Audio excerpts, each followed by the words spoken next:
Hello, Aimsy here for Aimsy's Antics. Welcome to my channel. I hope you are well today because I have another crafty project for you in the form of making your own DIY cake toppers to go on top of your makes and bakes. And to make this cake topper, I am going to use the Silhouette Cameo 4. However, if you have any other digital cutting machines like the Cricut, I think that's how you pronounce it, then you can also follow the steps as well. The software is slightly different, but the principles are the same. Now these really do jazz up your makes and bakes and look really pretty on top. So I'm going to show you a design with some added flowers as well, so there's sort of two designs in one, but I will show you how I made the cake topper for the past video of pistachio and rose cake because it is super pretty and feminine and I just want to share it with you. So if you would like to see how to make your own cake topper, then let's get crafting. So here is the Silhouette Studio, and all I'm doing first is making sure that my media size is set to the size of my card and that it is in portrait mode, as well as making sure that the cutting mat is the size that I am going to use. And then what we're going to do is create a square design to create the frame part of the cake topper. So I am drawing a square here and setting it for 13 centimeters by 13 centimeters because my cake was a certain size and 13 centimeters was the perfect size for that cake. So once the size has been set, then you want to change up the line and fill so that it is a different color and you can see where the square is. Then it is time to draw another square, and this is going to be set at 12 centimeters by 12 centimeters, so 1 centimeter smaller than the original square, because this is going to create that 1 centimeter square frame part of the topper.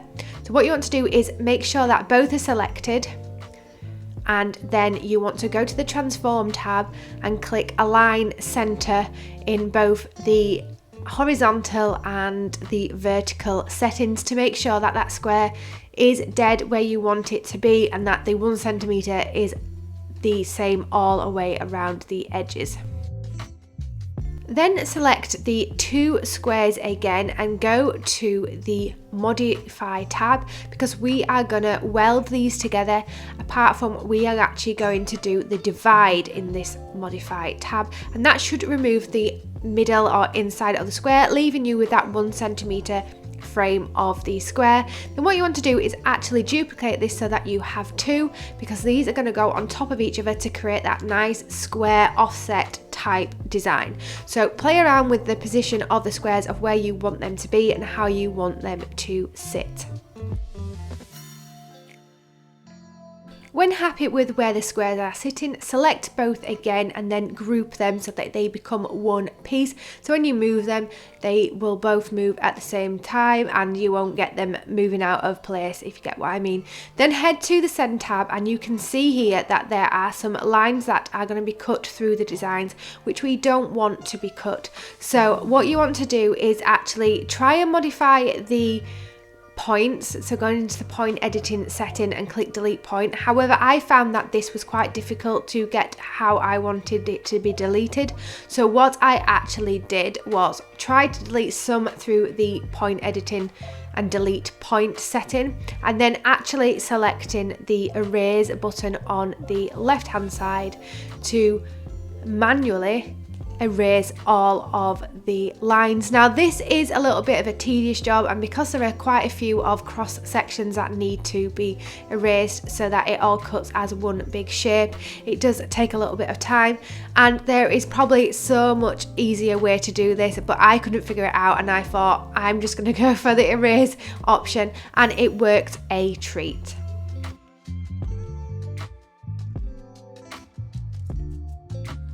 And once all the lines have been erased, it is time to create the centerpiece to the cake topper, which is the text. So select the text tab on the left hand side and write your word. I am going for happy birthday and splitting the happy and birthday up so that I can move these around so they can fit perfectly in the cake topper. You can choose lots of different fonts and Silhouette Studio has lots of fonts to choose from, but you can also download a few from different places. I am using the Alberto font here, which is a free font on Font Bundle, so I will link that down below if you like the look of this font. It is a bit of a script type font and it's thick, so it's going to cut out really nice without it being too delicate. So then what you want to do is resize the font to the size that you want it to be. So you can either drag the square here to make it larger or change it on the point part in the text edit tab on the right hand side. Then you also want to change the character spacing as well, because you want all of your letters to be connecting in some way so that when it is cut out all of the letters are as one and you haven't got any individual pieces, because they won't stay on your cake topper otherwise. And what you also want to do is make sure that the first letter and the last letter of the text is overlapping with part of that outside frame. I nearly forgot what it's called then. The outside frame, so that when this is cut in, the words look like they are suspended in the middle of the cake topper and everything is connected together. So duplicate the happy so all the settings are the same, and then write your birthday or whatever other message you are writing. And then you want to play around and make sure that it is, like I say, overlapping with the frame, and you also want it overlapping with the top words. So try and line the two long tails of the P's with the H and the D letters so that they sort of fit in smoothly. And as you can see, I did change the text colour and line to black. However, I changed this back shortly because it is really hard to find where the cut lines are using this. And as you can also see, the dot for the I is separate from the words. So we want to create a joining piece for this. So what you want to do is draw a small rectangle. And here you can see me changing the colour back so I can see the cut lines. Draw a small rectangle so that you can join the I and the dot. And I think, is the dot called a tittle? I think it's called a tittle. Well, the dot of the I anyway. You want to join them together, but making this quite thin so that it's not very noticeable that the I and the dot are joined together, if you get what I mean. So create this and then change it to match the line colour that you have, and just alternate this so that it is where it's going to be less noticeable. And then we are actually going to erase some of the lines with the eraser so that it is an all one shape, just to make it easier and so that it actually cuts out how you want it to cut out.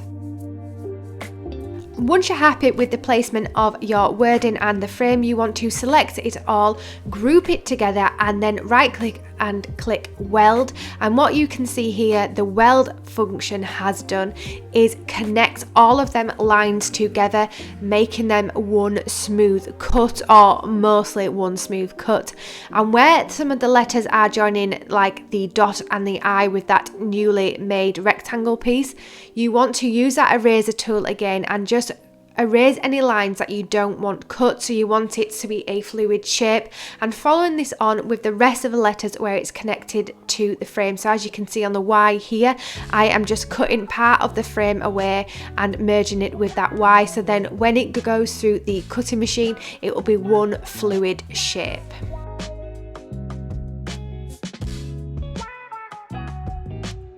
Some of the words still have a tiny gap between them, so what you want to do is go on the point editing tab and just rearrange some of these lines so that they connect, and then again use that erase tool to merge these so that they cut as one shape. So I'm just altering here the style of the P so the two P's are connecting to give it that one shape.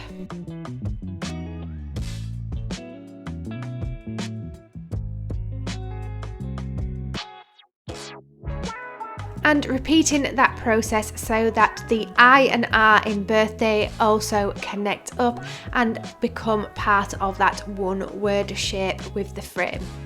Again, use that eraser to erase that line that we do not want cut, so that is the line between the I and the R, so then it is all one nice shape.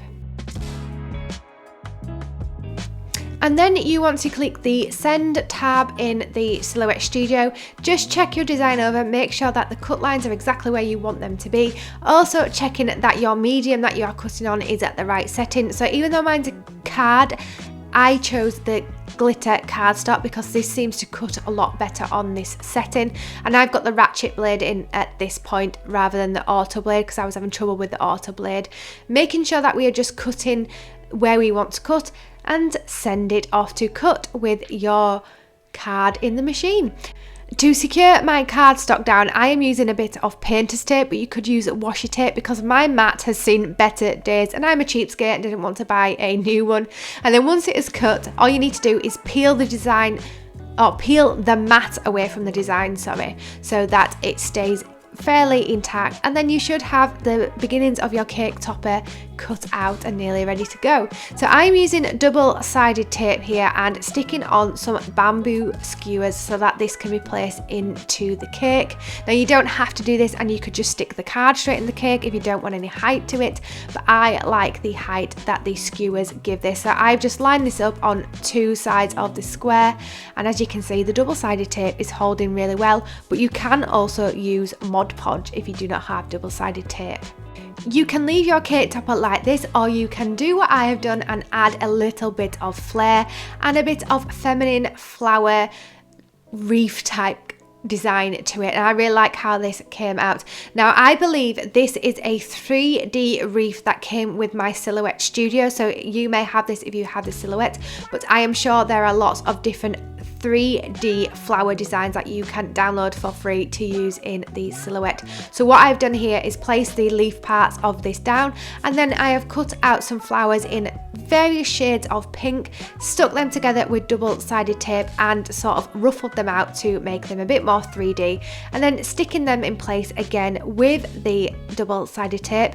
And once these are stuck on, the cake topper is ready to be used in a nice fancy cake.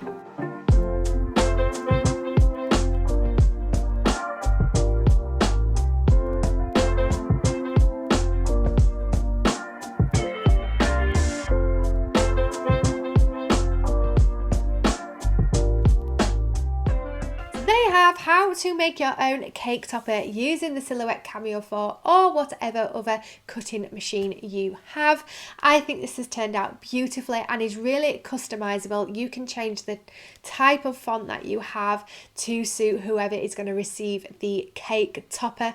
Now my only advice with choosing font is if you want the really nice swirly type script font, you maybe want to use the offset setting to thicken this, because the thinner the lines of that text or that font, the harder it is to cut out more precisely, and your machine may have some difficulty. It's probably easier to cut it in vinyl than it is card, because card rips a little bit easier, I think. Not that I'm a vinyl expert, I've only made 1 or 2 projects with vinyl. So yes, play around with the font and always do test pieces. So when you are cutting it out, make sure either you have multiples of the chosen card that you want, so you can test it out and alter any changes that you need to make without ruining your best card. The only problem with this, you want to make sure it is the same thickness as the end of the card that you want to use, because that can give you false cutting guides, I guess. So make sure that you do test it out before you get your actual finished piece.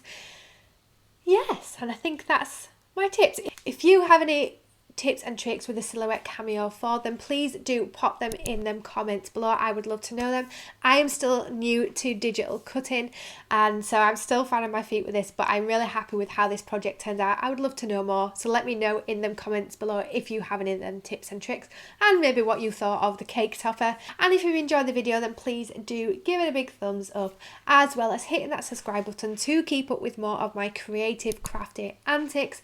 I hopefully am inspiring you to get creative and start making your own things, because there is something so therapeutic about the process of making things and then getting your desired outcome at the end. There's something just magical about it, I think, anyway. So hopefully it does inspire you to hit that subscribe button, as well as that notification bell, because that will alert you each time my videos go live. And check out my blog Aimsy's Antics, which is linked below, because there's always a ton more information over on the blog for you to check out. And with that said, I will see you in next week's video, and I hope you have a lovely rest of your day and week, and I will see you next time. Bye!